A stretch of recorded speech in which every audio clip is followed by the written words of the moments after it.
먼저 옆에 있는 성도님과 인사 나누도록 하겠습니다. 주님의 이름으로 사랑하고 축복합니다. 네, 그렇게 축복의 인사를 나눌 때 표정이 어떠한가요? 세상의 근심을 다 가지고 살아가는 사람처럼 인사했나요? 아니면 세상 그 누구보다 기쁜 모습으로 인사를 하고 계신가요? 바라옵기는 그 주님이 주신 은혜를 가지고 그 세상의 가장 기쁜 마음을 가지고 함께 교제하고 또한 축복의 인사를 나누는 저 우리 성도님들 되어지길 소망합니다. 2025년도를 시작한 지 19일째입니다. 한 해를 시작하며 많은 계획을 가지고 시작할 것입니다. 또한 그 계획을 가지고 분주하게 살아갑니다. 자기 개발과 또한 자신을 가꾸는 일에 위해서 계획하고 부단히 노력할 것입니다. 저도 전에 얘기했지만 새해 목표가 있는데 다이어트입니다. 그러나 어느 라디오에서 들으니까 가장 힘든 것이 제일 그 새해 계획 중에 잘 지켜지지 않는 것이 다이어트라고 하더라고요. 저도 역시나 늘 작심삼일처럼 넘어질 때가 많지만 그래도 또 힘을 내서 다이어트를 해갑니다. 이렇듯 자기를 가꾸기 위해서 부단히 노력할 것입니다. 그런데 우리는 하나님의 자녀인 것을 잊지 않았으면 좋겠습니다. 하나님의 자녀로서 신앙생활 가운데 그러한 우리를 신앙생활을 변화시키기 위한 그런 결단과 헌신이 있었으면 좋겠습니다. 특별히 올 한해 목표가 무엇인가요? 함께 읽어보도록 할게요. 같이 읽겠습니다. 시작. 주께로 가까이. 주께로 가까이 가기 위한 거룩한 계획들이 우리 가운데 있기를 소망합니다. 우리 교회 목표처럼 주께로 더 가까이, 주께로 가까이 나아가는 그런 한 해가 되어지길 소망합니다. 오늘 본문 말씀도 그러한 비슷한 내용입니다. 호세아 선지자는 여호와를 지금이 곧 여호와를 찾을 때니라고 말씀하고 있습니다. 우리가 그 여호와를 찾기를 소망합니다. 어쩌면 그냥 안일하게 살아감을 통하여서 그 하나님을, 그 여호와를, 그 뜨거웠던 첫 신앙을 잃어버렸다면 이제는 다시 그 여호와를 찾기를 소망합니다. 그럼을 통하여서 호세아 선지자는 우리의 삶의 변화가 있을 것을 얘기합니다. 그 삶에 대해서 삶의 변화되는 그 모습을 함께 나눠보고자 합니다. 오늘 호세아 선지자는 지금이 곧 여호와를 찾을 때니라고 말하고 있는데 그 시대가 어떤 시대일까요? 풍요롭고 살기 좋고 하나님의 은혜가 넘쳐서 지금이 여호와를 찾을 때라고 고백했을까요? 그렇지 않다라는 것입니다. 오늘 본문의 호세아는 북이스라엘에서 활동한 선지자입니다. 그가 섬기는 동안 왕이 6번이나 바뀝니다. 그 말은 정치적으로 혼란한 시기라는 것입니다. 삶은 풍요롭지만 나라적으로 혼란한 시기입니다. 가난한 자는 더 가난해지고 부자들은 더 부자가 되어지는 부익부 빈익빈 형상이 일어납니다. 부자들이 더 자신의 재산을 증축하기 위해서 가난한 자들의 소유를 뺏는 것이죠. 그러한 제약상 가운데 아수를 통해 멸망의 길로 가고 있는 그런 시대가 호세아 시대입니다. 정치적으로나 나라적으로나 혼란한 그런 시대이죠. 그런 시대에 호세아 선지는 지금이 곧 여호와를 찾을 때라라고 말합니다. 우리 또한 나라적으로 힘든 시기를 겪고 있습니다. 탄핵과 또한 정치적으로 혼란한 시기입니다. 교회마다 제마다 그러한 소리를 내지만 우리가 이러한 힘든 시기 가운데 누구를 더 의지해야 할까요? 바로 하나님을 찾고 의지해야 합니다. 이럴 때일수록 하나님을 찾고 하나님 앞에 부르짖어야 합니다. 성경 곳곳에 보면 하나님의 사람들이 하나님의 마음을 떠나고 하나님을 잃어버렸을 때 나라가 혼란하는 것을 보게 됩니다. 즉, 우리의 모습 가운데 하나님의 모습이 보여지지 않고 하나님 곁을 떠나 있다면 나라적으로 혼란할 수밖에 없습니다. 시대마다 하나님은 하나님의 사람들이 하나님을 똑바로 섬기지 못하고 하나님 경외하지 못하고 하나님 잃어버리고 세상이 안주하고 살아가고 있는 그때 나라에 혼란을 주어서 그들을 깨우치셨습니다. 어쩌면 지금의 나라의 혼란이 우리의 잘못됨으로 인해서인지 우리는 생각해 보아야 합니다. 이러한 혼란의 때 호세아 선지자가 지금이 곧 여호와를 찾을 때니 라고 말합니다. 마찬가지로 지금의 나라의 혼란을 바라보면서 우리가 하나님을 찾아야 할 적기임을 깨닫고 주님 앞에 돌아가기를 소망합니다. 여호와를 찾음을 통해서 또한 우리의 삶 또한 변화되어지는 것이죠. 호세아 선지자는 그 여호와를 찾음을 통하여서 그 이스라엘 백성들이 변화되기를 소망합니다. 그것에 대해서 두 가지를 얘기하고 있는데요. 첫째로 공의를 심고 인애를 거두라라고 말합니다. 공의를 심고 인애를 거둔다라는 말은 의를 행하면 하나님이 인애로 말미암아 의의 열매를 맺게 한다라는 뜻을 가집니다.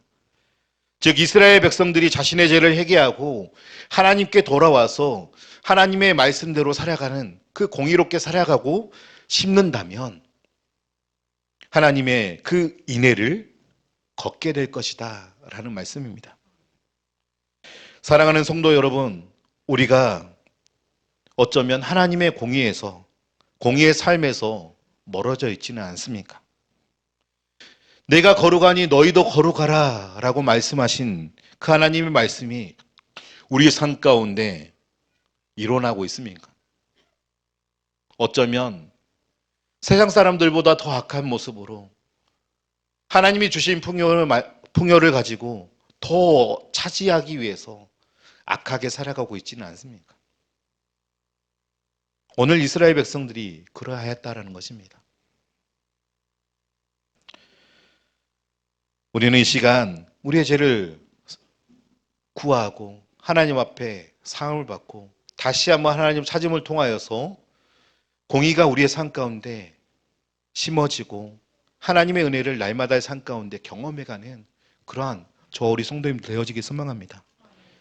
우리가 하나님 이 공의를 심고 인애를 거둔다라는 이 말은 단순히 내가 의롭게 행동함을 통해서 하나님의 은혜를 맛볼 수 있다라는 그런 의미가 아닙니다. 우리는 먼저 하나님의 은혜를 받은 하나님의 사랑을, 하나님의 인애를 경험한 하나님의 자녀들입니다. 그 하나님의 인애가 있기에 우리는 그 하나님을 통하여서 공의를 이 땅 가운데 심을 수 있게 되어지는 것입니다. 그러나 그 하나님의 인애를 기억하지 못한다면 우리는 하나님의 공의를 이 땅 가운데 실천하면서 살아갈 수 없습니다. 왜냐하면 우리는 죄 많은 인간이기 때문입니다. 특별히 공의를 이 땅 가운데 실현한다라는 것은 우리가 주기도문을 할 때 이와 같이 내용을 암송하는데요.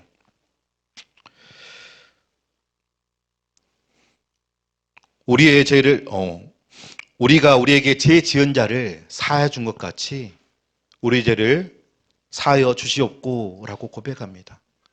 그 말은 그 하나님의 예수님의 마음을 알고 그 예수님의 사랑을 받았고 용서함을 받았기에 그 용서한 마음을 가지고 형제를 용서하면 우리 또한 우리의 죄를 예수님께서 하나님께서 용서하실 것이다 라는 말입니다. 즉 예수님의 그 십자가의 은혜를 안다면 당연하게 그러한 삶이 동반된다라는 것입니다. 예수 그리스도를 믿는 하나님의 자녀의 모습 가운데 그 믿음을 통해서 분명하게 그러한 용서의 마음이 우리 가운데 나타난다라는 것입니다. 반대로 얘기하면 그 용서의 마음이 없다면 우리는 그 예수님의 믿음이 에서 멀어져 있다라고 생각해도 과언이 아닙니다. 예수님께서 비유로 말씀하신 것 가운데 1만 달란트 빚진 자의 이야기가 있습니다. 주인으로부터 1만 달란트라는 상상도 할 수 없는 금액을 그 종이 빚지게 되어집니다. 주인이 그 종을 부릅니다. 갚으라고 하지만 그것을, 그 어마어마한 돈을 갚을 길이 없습니다. 그럼을 통해서 주인이 어떻게 하나요?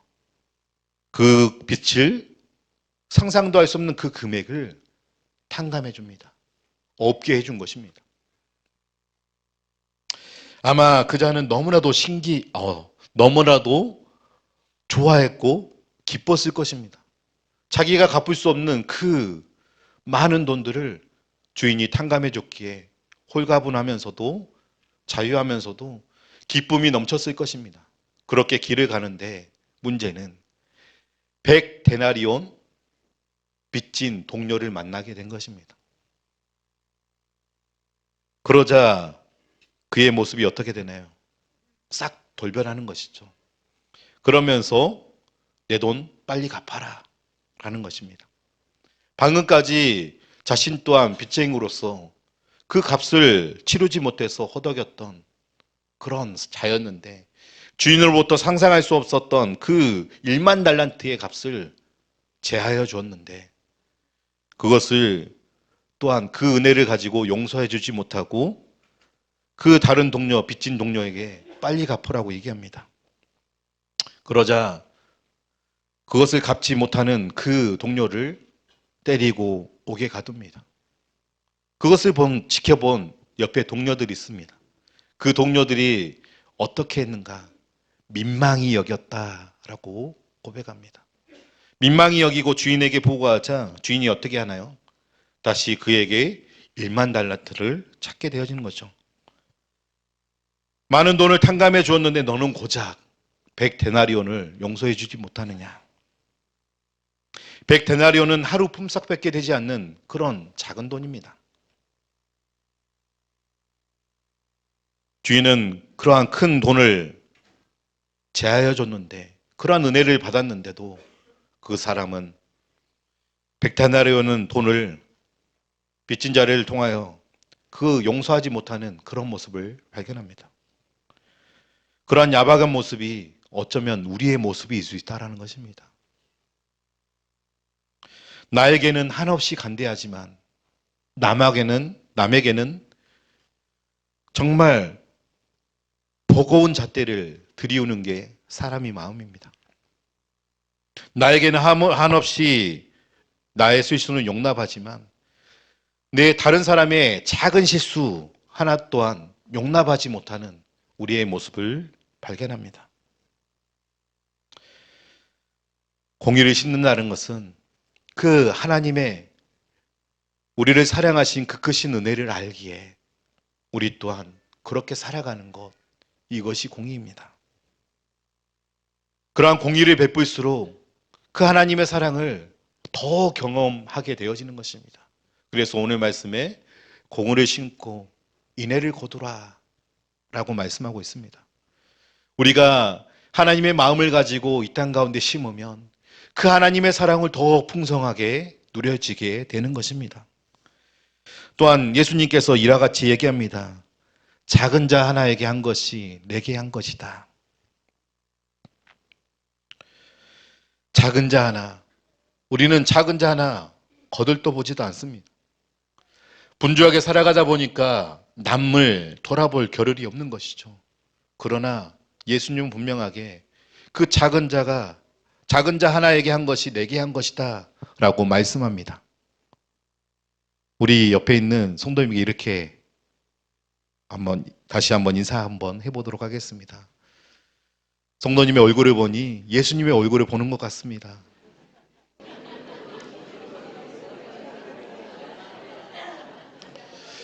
옆에 있는 성도님들을 작은 자, 곧 내게 한 것이라고 예수님께서 말씀하셨잖아요. 예수님처럼 대한다면 우리는 다른 사람을 함부로 하지 않을 것입니다. 더 기이 여기고 또 사랑을 베풀고 또한 함께 더불어 하나님의 사랑을 전하는 그런 모습으로 살아갈 것입니다. 옆에 있는 그런 성도들을 또한 작은 자를 바라볼 때 예수님을 본 것 같이 그렇게 살아가기 소망합니다. 그렇다면 이 땅 가운데 공의를 심을 수 있습니다. 그리고 날마다의 삶 가운데 공의를 심을 통하여서 그 하나님의 풍성한 사랑을 우리 가운데 새기게 되는 거죠. 오늘 말씀에 보면 자기를 위하여 공의를 심고 인애를 거두라 라고 말합니다. 이것은 하나님을 위해서가 아닙니다. 자기를 위해서. 이것이 하나님이 주시는 복입니다. 그렇게 공의를 심을 때 그 사람에게 그 사람을 세우는 것 같지만 그 세우는 과정 가운데 내가 세워짐을 발견하게 되는 것입니다. 이처럼 우리는 이 땅 가운데 하나님의 사람으로서 공의를 심고 그 하나님의 은혜를 날마다 삶 가운데 누리며 또한 거두는 그러한 삶을 살아가기를 소망합니다. 두 번째로 공의를 심기 위해서 우리의 묵은 땅을 기경해야 함을 말씀하고 있습니다. 기경한다는 것은 갈아엎는다라는 것을 말합니다. 기경해야 할 묵은 땅, 그 묵은 땅은 단단하게 굳은 땅을 얘기합니다. 농사를 지어야 되는데 그렇게 단단한 굳은 땅은 씨를 뿌릴 수도 없고 또한 열매 맺을 좋은 땅도 되지 못하기 때문에 그 땅에 좋은 열매를 맺기 위해서 갈아엎는 것, 이것이 기경한다라는 정의입니다. 호세아 선지자는 그 이스라엘 백성의 상황을 보면서 묵은 땅이라고 표현합니다. 그리고 그 묵은 땅을 기경해야 된다라고 말합니다. 호세아 선지자가 말하는 그 시대의 이스라엘의 묵은 땅은 무엇일까요? 오늘 9절 말씀을 한번 보도록 하겠습니다. 같이 한번 읽겠습니다. 이스라엘아, 내가 기브아 시대부터 범죄하더니 지금까지 죄를 짓는구나 라고 말합니다. 기브아 시대부터 범죄하였다. 여기에서 기브아 시대란 사사 시대를 얘기합니다. 그리고 사사 시대 가운데 가장 악한 사건이었던 기브아 사건을 얘기합니다. 한 레인이 첩을 취하고 여행을 다닙니다. 그것도 하나님 보시기에 악한 모습이죠. 하나님을 돕는 역할을 해야 할 레인이 타락하는 모습을 보게 됩니다. 그런데 베냐민 지경에 기브아에 있는 그 마을에 도착합니다. 그리고 그 첩이 저녁 내 겁탈을 당하는 것이죠. 그 첩을 욕보입니다. 그 레인이 그 아침에 그 처참한 광경을 바라보면서 그 여인을 그런 욕보이고 죽게 하였던 그 사건을 바라보면서 그 여인을 토막을 냅니다. 그래서 12지파, 12조각으로 나눠서 각 지파에 보내는 것이죠. 그리고 그 베냐민을 학살하는 사건이 이 기브아 사건입니다. 기브아 시대부터 지금으로 생각해도 정말 끔찍한 사건이잖아요. 그러한 기브아 시대부터 지금까지 범죄함이 끊이지 않았다라고 얘기합니다. 호세아 선지자가 이스라엘 기브아 시대부터 범죄하였다는 말은 너무나도 끔찍한 그 범죄가 계속해서 일어나고 있다라는 것입니다. 지금도 마찬가지죠. 범죄가 끊이지 않습니다. 또한 그때 상황을 잠시 보면 여로보암 2세 때부터 그런 국가적으로 경제적으로 번영하여서 풍부한 삶을 누려갑니다. 은금이 많아지고 자신의 그런 소유가 많아지고 풍요롭습니다. 그러나 여러 가지 부정함이 생기는 것이죠. 호세아 시대보다 조금 앞선 시대였던 아모스 시대에 이러한 모습이 나타납니다. 권력 있는 정치가가 경제적인 자기의 부호를 위해서 가난한 자들을 확대하고 빼앗습니다. 불법이 난무합니다. 아모스 4장 1절 말씀에 보면 또한 이와 같이 이야기하고 있습니다. 아모스 4장 1절 말씀을 한번 같이 보도록 하겠습니다. 사마리아 산에 있는 바산의 암소들아, 이 말을 들으라. 너희는 힘없는 자를 학대하며 가난한 자를 압제하며 가장에게 이르기를 술을 가져다가 우리로 마시게 하라 하는도다. 그렇게 가난한 자들을 확대하고 빼앗습니다. 오늘날 시대도 마찬가지죠. 자신이 더 많은 것을 차지하기 위해서 남들의 사정을 보지 않습니다. 남들을 압제합니다. 그리고 남들을 짓밟고 일어서서 자기만 잘 되면 된다라는 그런 생각을 가진 시대입니다. 물론 우리 가운데는 그러한 사람이 아무도 없을 줄 믿습니다. 그러나 세상의 이치는 그러하다라는 것입니다. 지금 현 대통령도 마찬가지라고 생각되어집니다. 자신이 안위를 위해서 다른 사람을 신경 쓰지 않습니다. 많은 사람이 그로 인해서 자신의 목이 달아나게 생겼습니다. 그럼에도 불구하고 신경 쓰지 않습니다. 왜냐하면 그 사람보다 자기 것을 더 탐하려고 하는 욕심 때문입니다. 우리의 모습 가운데도 이러한 모습이 있을 수 있다는 것입니다. 정치인들과 재판을 하는 재판장들은 솔에 빠져 백성을 돌보지 못하고 불법을 자행하는 그런 시대가 아모스 시대였고 또한 호세아 시대였다라는 것입니다. 법의 판결 앞에 뇌물을 받고 판결을 굳게 합니다. 억울하게 죽어가는 사람들이 있다라는 것입니다. 그런 그들에게 하나님이 징계하시겠다고 말씀하십니다. 10절 말씀에 보면 내가 원하는 때에 저희를 징계하려니 저희가 두 가지 죄에 걸릴 때 만민이 모여서 저희를 치리라 라고 말씀하고 있습니다. 하나님께서 그들에게 두 가지 죄에 대해서 말합니다. 여기에서 말하는 두 가지 죄는 뭐냐면 호세아서 10장 전체를 봤을 때 두 가지 죄는 하나님을 떠난 것과 또한 우상 숭배를 하는 죄악입니다. 하나님을 떠나고 우상 숭배를 함을 통하여서 그들 가운데 죄가 난무합니다. 하나님의 공의가 무너져 버린 것이죠. 오늘 읽지 않았지만 호세아서 10장 1절 말씀에 보면 이스라엘은 열매 맺는 무성한 나무라. 그 열매가 많을수록 재단을 많게 하며 그 땅이 번영할수록 주상을 아름답게 하도다 라고 말씀하고 있습니다. 그건 뭐냐면 하나님께서 주신 그 풍요로 말미암아, 즉 무성한 포도나무라는 것은 이스라엘의 번영을 얘기합니다. 그들이 번영하고 풍요로울수록 재단이 많아지고 주상이 많아진다라는 것입니다. 즉 자신의 재물을 지키기 위해서 그 풍요를 허락하신 하나님을 바라보기보다 다른 이방의 신들을 찾았다라는 것입니다. 더 많은 소유를 얻기 위해서 풍요의 신이었던 아세라를 숭배하기 시작합니다. 또한 더 많은 농산물을 얻기 위해서 농사의 신인 바알을 섬기게 되어지는 것입니다. 그렇게 풍요를 맛볼수록 더 많은 재단을 쌓게 되어지고 번영할수록 주상을 더 아름답게 가꾸는입니다. 어쩌면 우리 마음 가운데서도 욕심을 쫓아 살아갈 때 하나님을 잃어버리고 그 욕심이 우상이 되어져서 세상의 재물을 탐하는 모습이 우리의 모습이라는 것입니다. 그들 가운데서도 그러한 모습이 있었습니다. 그 풍요를 주신 하나님을 찾지 못합니다. 왜냐하면 마음이 이미 다른 것에 빼앗겼기 때문입니다. 예수님께서 두 마음을 품지 말라고 말씀합니다.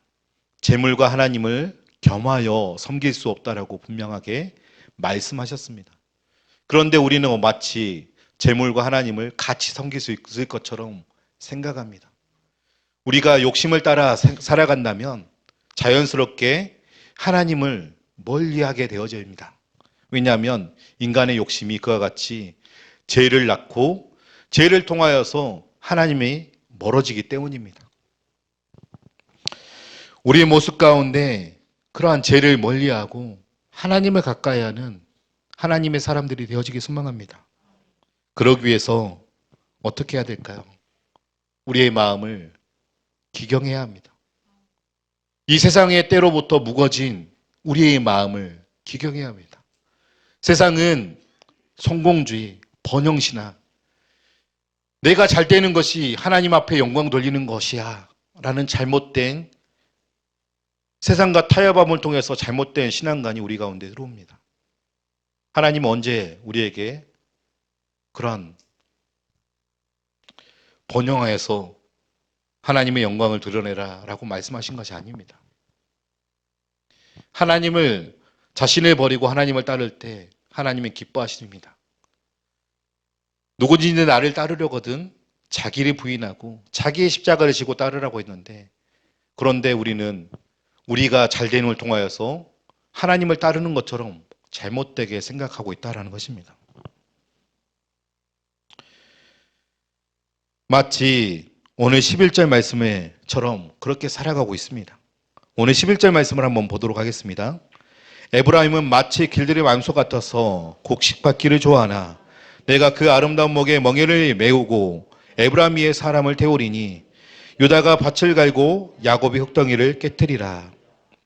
이 말이 무슨 말이냐면 신명기 말씀을 통하여서 그런 일을 하는 소에게 그런 멍에를 메우지 않았습니다. 망을 씌우지 않았습니다. 그 망을 씌우지 않는다는 것은 얼마든지 그 추수한 그 곡식을 먹고 또한 그 소 또한 마음껏 먹음을 통하여서 즐겁게 일하도록 하셨다라는 것입니다. 꼭 이스라엘 상황이 그러한 풍요 앞에 그와 같다라는 것이죠. 그런데 문제는 그 풍요를 바라기만 하고 하나님의 말씀대로 살지 못하는 그 이스라엘 백성을 지적하고 있습니다. 받기만 좋아하는 그러한 어리석은 모습이 어쩌면 우리 모습 가운데서도 있다라는 것입니다. 우리는 그 하나님께서 주신 축복을 당연히 받고 좋아해야죠. 그러나 하나님께서 그런 은혜를 주신 것 가운데 왜 주셨는지를 깨달아야 합니다. 분명하게 하나님께서 주신 데는 책임이 따릅니다. 왜 하나님이 우리에게 이 많은 것들을 맡겨주셨는가 생각해 보아야 합니다. 그런데 그것이 마치 내 것인 양, 나를 위해서, 나를 가꾸고 나를 위해서 사용한다면 그것은 이와 같은 어리석은 제약을 범하는 모습이라는 것입니다. 그것을 묵은 땅이라고 말하고 있습니다. 어쩌면 지금까지 우리는 그런 묵은 땅으로 살아왔을지 모릅니다. 그 묵은 땅을 기경하고 주님을 바라보는 저 우리 성도님 되어지기 소망합니다. 13절 말씀에 보면 너희는 악을 바꿔라 죄를 거두고 거짓 예배를 먹었나니 이는 내 길과 내 용사의 많음을 의뢰하였습니다. 하나님께서 더하여 준 것을 의뢰함을 통하여서 오히려 악을 바꿔라서 죄를 거두었다라고 얘기합니다. 이제는 그러한 묵은 밭에서 벗어나서 우리의 묵은 땅을 기경하여서 하나님을 바라보는 그런 부드러운 땅이 되어지길 소망합니다. 묵은 땅을 기경하기 위해서 필요한 것이 있습니다. 우리가 농사를 할 때 그 묵은 땅을 기경합니다. 그 단단하게 굳어버린 황폐해진 땅을 기경합니다. 그러나 그냥 기경하는 것이 아니라 비가 내려서 그 땅이 촉촉해지고 부드러워진 그 땅을 기경하는 것입니다. 딱딱하게 말라있는 땅은 기경하지 않습니다. 비가 와야 그 땅이 촉촉하게 젖어져 있어야 기경할 수 있는 것입니다. 마찬가지로 우리의 묵은 마음을 기경하기 위해서 예수님의 그 은혜의 비가 우리 가운데 촉촉히 젖어져 있어야 우리의 마음의 밭을 기경할 수 있는 것입니다. 그렇게 먼저는 우리가 하나님의 은혜의 자리로 나아갔으면 좋겠습니다. 주님을 찾는 예배 자리로, 또한 삶 가운데 말씀이 있고 묵상하는 자리로, 하나님을 찾고 구하는 기도의 자리로, 그 은혜의 자리로 먼저 나가길 소망합니다. 그렇다면 그 은혜가 우리 가운데, 우리의 마음 가운데 촉촉하게 젖어져서 하나님 앞에 살아야겠다고 결단하면서 그 마음을 기경할 수 있게 되어지는 것입니다. 어쩌면 우리가 이 세상에 살아가면서 또한 이 세상에 그러한 먹고 사는 문제로 아둥바둥 살아가다 보니까 하나님의 모습에서 떠나서 어쩌면 내 욕심을 쫓아서 살아가고 있는 우리의 모습을 발견합니다. 이제는 그 묵은 땅을 기경하여서 하나님을 찾기 원합니다. 우리 샘물 가족들이 하나님 앞에 더 나아가길 소망합니다. 호세아 선지자는 그 나라적으로 정치적으로 그 힘든 시기를 바라보면서 지금이 곧 여호와를 찾을 때라라고 말씀하고 있습니다. 우리 또한 지금의 상황을 보면서 지금이 하나님을 찾을 적기임을 생각했으면 좋겠습니다. 우리 자신부터가 하나님 앞에 깨어서 하나님 앞에 세워져 가는 저 우리 성도님들 되어지길 소망합니다. 공의를 심고 하나님의 인애를 거두시기 바랍니다. 날마다 삶 가운데 하나님의 말씀을 가지고 공의를 심을 때 하나님을 경험해 가는 역사가 있을 것입니다. 그리고 우리의 묵은 밭을 세상 가운데 묵어진 우리의 그런 생활의 습관과 그런 가치관을 기경하고 하나님이 원하는 그런 하나님의 열매가, 의의 열매가 맺혀지는 좋은 밭으로 만들기 위해서 기경에 가서 하나님의 의의 열매가 심어지는 그런 풍성한 그런 포도나무가 되어지길 소망합니다. 그렇게 해서 은혜의 자리로 나가길 소망합니다. 올해 표율처럼 주께로 가까이, 우리의 삶이 늘 주께로 가까이 나아가는 그런 삶이 되어지길 소망합니다. 언제 주님을 위해서 울었는지 우리 자신을 돌아봤으면 좋겠습니다. 전에는 그 뜨거운 마음을 가지고 하나님을 찾고 당연하게 은혜의 자리를 찾았습니다. 그러나 바쁘게 살아가다 보니까 점점점 그 은혜의 자리가 멀어져 갑니다. 그 은혜의 자리에서 멀어진 순간 우리의 마음 가운데 하나님을 멀리한 묵은 밭이 되었습니다. 이제는 다시 우리의 묵은 밭을 기경하여서 하나님을 찾는, 지금이 곧 여호와를 찾을 때라고 말씀하신 그 말씀이 우리 가운데 들려져서 하나님을 찾기를 소망하는 그런 저와 우리 성도님들 되어지길 소망합니다.